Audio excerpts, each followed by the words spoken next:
ఉన్న బంగారాన్ని విడిపించి ఆ రోజు ఆన్లైన్ రేటుకే మేము కొంటాం. Sharma gold company. త్వరలోనే ప్రజలతో ముఖాముఖిగా సమావేశాలు నిర్వహిస్తానని స్వయంగా ముఖ్యమంత్రి చంద్రబాబు అసెంబ్లీలో ప్రకటించారు. దీనికి సంబంధించి ఏర్పాట్లు కూడా జరుగుతున్నాయి. ఆడియో వీడియో విధానంలో దీన్ని నిర్వహించే అవకాశం కూడా ఉంది. 1995-2004 మధ్య చంద్రబాబు ముఖ్యమంత్రిగా ఉన్న సమయంలోనే డయల్ యువర్ సీఎం కార్యక్రమాన్ని నిర్వహించారు. ఇప్పుడు Mann Ki Baat, dial your CM కలిపి ఓ కార్యక్రమాన్ని రూపొందించే పనిలో ఉన్నారు. ప్రజలతో నేరుగా మాట్లాడనున్నారు సీఎం చంద్రబాబు. ఏపీ ముఖ్యమంత్రి చంద్రబాబు ప్రధాని నరేంద్ర మోదీ బాటలో నడవాలని నిర్ణయం తీసుకున్నారు.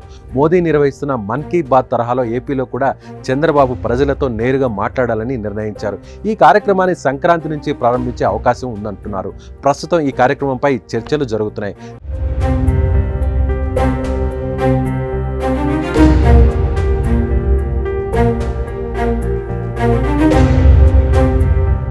గతంలో ఎన్నడూ లేని విధంగా కూటమికి ఏపీ ప్రజలు ఘన విజయాన్ని అందించారన్నారు. తనపై నమ్మకంతోనే గెలిపించిన ప్రజల ఆకాంక్షల మేరకు పరిపాలన చేస్తామన్నారు. రాష్ట్ర అభివృద్ధిలో ప్రజలకు భాగస్వామ్యం కల్పిద్దామన్నారు. తాను త్వరలోనే క్షేత్రస్థాయిలో పర్యటిస్తానని, ప్రజలతో ముఖాముఖి నిర్వహిస్తానని చెప్పారు. రాష్ట్రాన్ని కాపాడుకోవాలన్న సంకల్పంతో ప్రజల బాధ్యతతో ఓటేసి తీర్పిచ్చారన్నారు. ఈ తీర్పును గౌరవిస్తూ ప్రజల నమ్మకాన్ని నిలబెట్టుకోవాల్సిన అవసరం ఉందన్నారు. ప్రజా ఆకాంక్షలు నెరవేరాలి, ప్రజల అంచనాలను అందుకునే బాధ్యత అందరిపై ఉందన్నారు సీఎం చంద్రబాబు. డిజిటల్ టెక్నాలజీ అంతగా అభివృద్ధి లేని సమయంలో డయల్ యువర్ సీఎం నిర్వహించి ప్రజల నుంచి మంచి రెస్పాన్స్ అందుకున్నారు. అప్పట్లో ప్రతి ఒక్కరికి మొబైల్ ఫోన్ ఉన్న ఈ రోజుల్లో మీతో మీ చంద్రబాబు కార్యక్రమం మరింతగా ప్రజల్లోకి వెళుతుందని రాజకీయ నిపుణులు అంచనా వేస్తున్నారు.